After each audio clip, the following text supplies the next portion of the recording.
जय हिंद दोस्तों, स्वागत है आपका। आज का जो टॉपिक है वो इंग्लिश प्रैक्टिस सेट है। आप देख सकते हैं ये मॉडल प्रैक्टिस सेट 9 है। मैंने मॉडल प्रैक्टिस सेट 8 डाल दिया है और ये मॉडल प्रैक्टिस सेट 9 है, जिसमें मैं आपको इंग्लिश लैंग्वेज का वीडियो देने वाला हूँ। ठीक है, तो चलिए स्टार्ट करते हैं। देखते हैं ये SSC MTS और SSC GD दोनों के लिए इम्पोर्टेंट है। तो चलिए देखते हैं। पहला सवाल क्या है, आप देख सकते हैं ये इंग्लिश लैंग्वेज एंड कम्प्रीहेंशन है। पहला सवाल है, select the most appropriate option to fill in the blank and make a grammatically correct sentence. यानी उचित शब्द चुन के आपको ग्रामेटिकली सेंटेंस को करेक्ट करना है। तो लिखा है, our neighbours threaten to call the police if we dash stop the noise. ठीक है, तो हमारा जो नेबर्स है वे हमको पुलिस को बुलाने की धमकी दे रहे हैं अगर हम लोग हल्ला को बंद नहीं किए। ठीक है, हल्ला को नहीं रोके। तो यहाँ पर थ्रेटन जो ये वर्ब टू है, ठीक है, तो इसी के अनुसार हमारा यहाँ पे फिल इन द ब्लैंक में होगा, खाली स्थान पर होगा। तो इसमें जो हो जाएगा वो हो जाएगा डिडंट। क्या हो जाएगा? ऑप्शन ए डिडंट याद रखिएगा। चलिए दूसरा सवाल देखते हैं। दूसरा है, identify the segment in the sentence which contains the grammatical error. If no error then select no error. इसमें आपको क्या करना है, इसमें आपको सेंटेंस को आइडेंटिफाई करना है कि कहाँ पर ग्रामेटिकली एरर है। अगर नहीं है तो नो एरर में टिक मारना है। ठीक है, तो she wanted to bake a cake for both her brothers. She wanted to bake a cake for both her brothers. यहाँ पे देखिए, यहाँ पे कोई गलती नहीं है, यहाँ पे कोई गलती नहीं है। ठीक है, क्यों गलती नहीं है? क्योंकि आप देख सकते हैं यहाँ पे इन्फिनेटिव का प्रयोग सही रूप से है। यहाँ पर वर्ब टू है। क्या वो बेक करना चाह रही है? तो केक किसके लिए? तो ठीक है, तो बोथ हर ब्रदर्स। ठीक है, यानी अपने भाइयों के लिए वो बेक करना चाह रही है केक को। तो इसमें कहीं गलती नहीं है, तो नो एरर में इसका आंसर हो जाएगा। फिर लिखा है, select the most appropriate word to fill in the blank and make a meaningful sentence. यानी आपको उचित शब्द चुन के खाली स्थान को भरना है ताकि मीनिंगफुल सेंटेंस हो सके। He had his on line of thinking and would defend his view with. देखिए क्या लिखा है, he had his on line of thinking and would defend his view with. तो इसमें जो दिया हुआ है वाक्य का जो कथन है वो यहाँ पे he had his on line of thinking and would defend his view with, यहाँ पे क्या भराएगा? तो वाक्य के अनुसार यहाँ कन्विक्शन होगा। क्या होगा? कन्विक्शन। ठीक है, रिक्त स्थान में भरा जाने वाला सबसे सटीक विकल्प क्या है? कन्विक्शन। कन्विक्शन का मतलब होता है आस्था या विश्वास। In the flowing question out of the 4 alternative select the alternative which best expresses the meaning of the idiom और फ्रेज। यानी ये इडियम दिया, ठीक है, इसका आपको उचित मीनिंग ढूंढना है। तो there's no such thing as a free lunch. There's no such thing as a free lunch. तो देखिए इसका अर्थ क्या होता है कि बिना कुछ दिए कुछ पाना संभव नहीं है। तो इसका जो सही आंसर हो जाएगा वो क्या हो जाएगा? आइए देखते हैं इधर।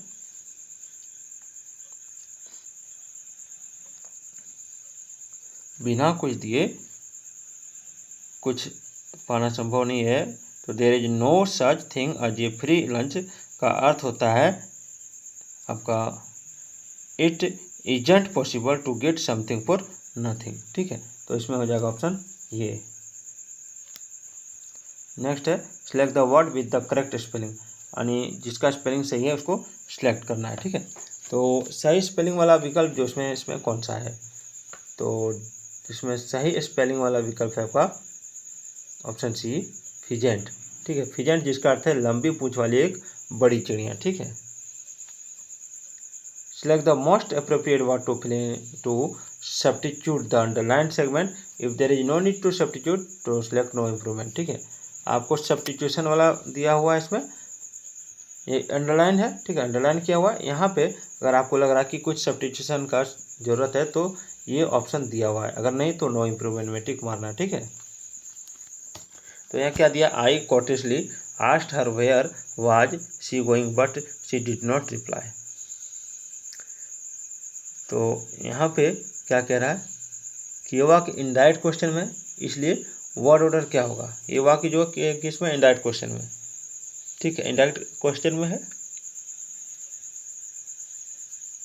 इसलिए इसका जो वर्ड ऑर्डर होगा वो हो जाएगा where plus she plus was plus going. ठीक है, तो यहाँ पे जो हो जाएगा she was going, she was going. ठीक है, यहाँ पर सी का प्रयोग होता है। चलिए, इसमें अभी आपको सब्स्टिट्यूट करना है। ठीक है, अंडरलाइन सेगमेंट में यहाँ पे सब्स्टिट्यूशन करना है। अगर नहीं आपको सब्स्टिट्यूशन लग रहा है कि करने की जरूरत नहीं है, नो इम्प्रूवमेंट में टिक मारना। ठीक है, लिखा emperor Ashoka have conquered Kalinga before he embraced Buddhism. ध्यान दीजिए, अशोका हैव, अशोका यहाँ एक ही व्यक्ति का नाम है। ठीक है, अशोका यहाँ एक ही व्यक्ति का नाम है। और याद रखिए वाक्य जो है पास्ट परफेक्ट टेंस का है, अतः जो काम पहले हुआ उसमें पास्ट परफेक्ट टेंस का वर्ब यूज होगा। अतः अशोका हैव कॉन्क्वर्ड कलिंगा की जगह हो जाएगा अशोका हैड कॉन्क्वर्ड, अशोका हैड कॉन्क्वर्ड। ठीक है, चलिए, select the most appropriate option to substitute the underlined segment. If there is no need to substitute it, select no improvement. ठीक है, यानी इसमें चलिए अंडरलाइन सेगमेंट में क्या लगेगा देखते हैं। Whom you think will be selected as the head boy of the school. ठीक है, यहाँ जो है यहाँ होम यू थिंक नहीं होगा, हु से प्रश्न पूछा गया है, WH क्वेश्चन कहा जाता है। यहाँ हु दूसरे क्लज का सब्जेक्ट भी है, तो सही वर्ड ऑर्डर क्या हो जाएगा, who do you think, who do you think. Option B is the right answer. Select the most appropriate word for the given group of words, यानी ये ग्रुप ऑफ वर्ड्स दिया हुआ। ठीक है, तो इसका वन वर्ड में आपको आंसर देना, यानी वन वर्ड सब्स्टिट्यूशन वाला सवाल है। ये क्या लिखा है, लिखा है person who is recovering after an illness और मेडिकल ट्रीटमेंट, यानी एक ऐसा व्यक्ति, ठीक है, जिसका जो रिकवर होता है मेडिकल ट्रीटमेंट के बाद, तो उसको कहते हैं कन्वेलसेंट हो जाएगा, कन्वेलसेंट। ठीक है, तो इसका मतलब क्या होता है कि बीमारी के बाद भला चंगा होने वाला। और इसमें दिया आपका, चलिए आगे बढ़ते हैं। एक वर्ड दिया है सिनाइल, इसका मतलब होता है सन की ओर भूलक्कड़, याद रखिएगा। और एथलीट का मतलब हो जाता है खेलकूद प्रतियोगिता में भाग लेने वाला। और अल्ट्रुइस्ट का मतलब होता है परोपकारी या परहितवादी। ठीक है, 10 नंबर सवाल है, in the following question out of the 4 alternative select the alternative which is the best substitute of the phrase. तो ये tangled mass in something such as hair और वूल, तो इसमें क्या हो जाएगा, देखिए इसमें जो हो जाएगा वो हो जाएगा आपका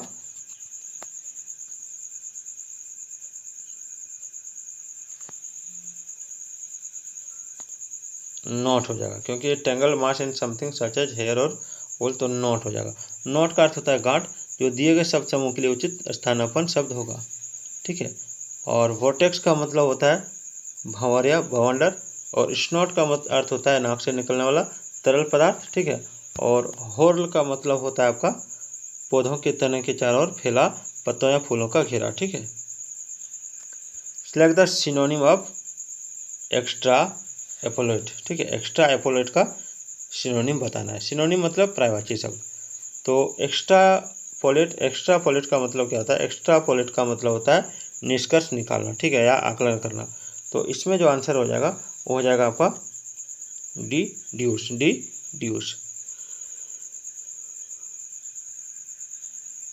चलिए आगे देखते हैं।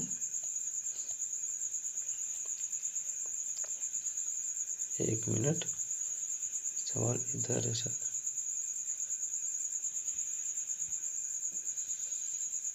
In the following question, out to the 4 alternative, select the alternative which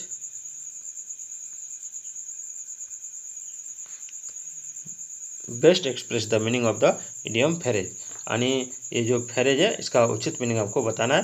bye the skin of one's teeth, by the skin of one's teeth. ठीक है, तो by the skin of one's teeth का मतलब पढ़े जानिए। इसका मतलब क्या होता है, इसका मतलब होता है बहुत कम अंतर से, यानी समान अर्थ हो जाएगा ये वेरी नैरो मार्जिन, ये very narrow margin. D number इसका आंसर हो जाएगा। अगला, select the antonym of the presumption. ठीक है, प्रीजम्पशन भी कोई इसको बोल सकता है, तो प्रीसम्पशन होगा ये, प्रीसम्पशन। तो प्रीसम्पशन का एंटोनिम क्या होता है? तो प्रीसम्पशन का अर्थ होता है परिकल्पना या संभावना या धारणा। ठीक है, तो इसका अर्थ, इसका जो एंटोनिम हो जाएगा वो क्या हो जाएगा? इसका एंटोनिम हो जाएगा आपका ऑप्शन ए, फैक्ट। ठीक है, फैक्ट मतलब होता है तथ्य, इसका उल्टा हो जाता है धारणा। और पॉजिट मतलब होता है आपका किसी सिद्धांत का आधार कथन। और एजम्पशन का मतलब होता है आपका प्रमाण रहित अनुमान।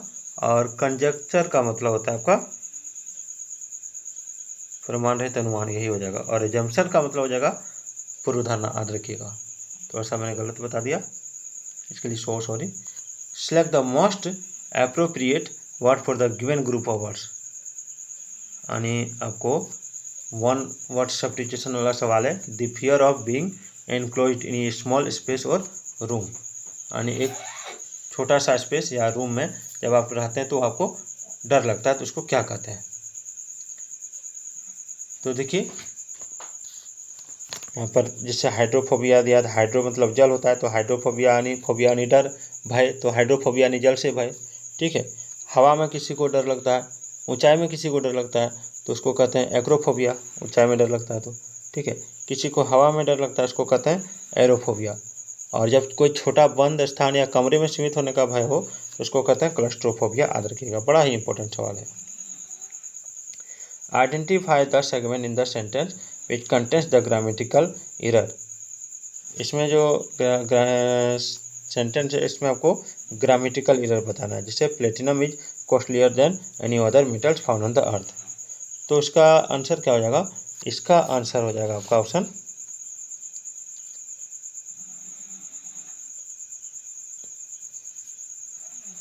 इसमें जो गलती है वाक्य में प्लेटिनम का अंश सभी धातु से कंपैरिजन हो रहा है। ठीक है ना, अतः यहाँ एनी अदर मेटल की जगह ऑल अदर मेटल होगा। यहाँ एनी अदर मेटल की जगह ऑल अदर मेटल होगा, याद रखिएगा। Select the antonym of to incriminate. To incriminate मतलब क्या होता है? तो टू इंक्रिमिनेट का अर्थ होता है किसी को दोषी सिद्ध करने के लिए सबूत जुटाना। ठीक है, तो इसका एंटोनिम आपको बताना है। तो इसका जो एंटोनिम हो जाएगा वो हो जाएगा आपका option D, to exonerate. To exonerate, याद रखिएगा। चलिए, इसमें एक वर्ड दिया है इनक्यूलेट, इनक्यूलकेट। इनक्यूलकेट का अर्थ होता है आपका किसी को नैतिक सिद्धांत सिखाना। और एट्रीब्यूट का अर्थ होता है उत्तरदायी मानना या कारण ठहराना। और एलेज का अर्थ होता है आरोप लगाना या दोषी ठहराना। और एक्सोनरेट का अर्थ होता है औपचारिक रूप से किसी को आरोप से मुक्त करना। यही इसका आंसर हो जाएगा। अगला है इसमें ग्रामेटिकल एरर आपको बताना है। जैसे ही set his stool and shut his eyes to recollect what work he had for the day. वो एक स्टूल पर बैठ के अपनी आंखें बंद कर लिया और वो पूरा दिन क्या काम करेगा ये उसको रिकलेक्ट करने लगा। ठीक है, तो इसमें कहाँ पर गलती है? तो इसमें जो गलती है वो आपको बताना है। तो ही सेट इन हिज स्टूल, यहीं पे गलती है। ठीक है, यहीं पे गलती है। चलिए, select the synonym of inheritance. Inheritance का सिनोनिम क्या होता है? इनहेरिटेंस का अर्थ होता है वसीयत या उत्तराधिकारी। तो इसका जो सिनोनिम हो जाएगा वो हो जाएगा आपका ऑप्शन डी, बीक्वेस्ट। ठीक है।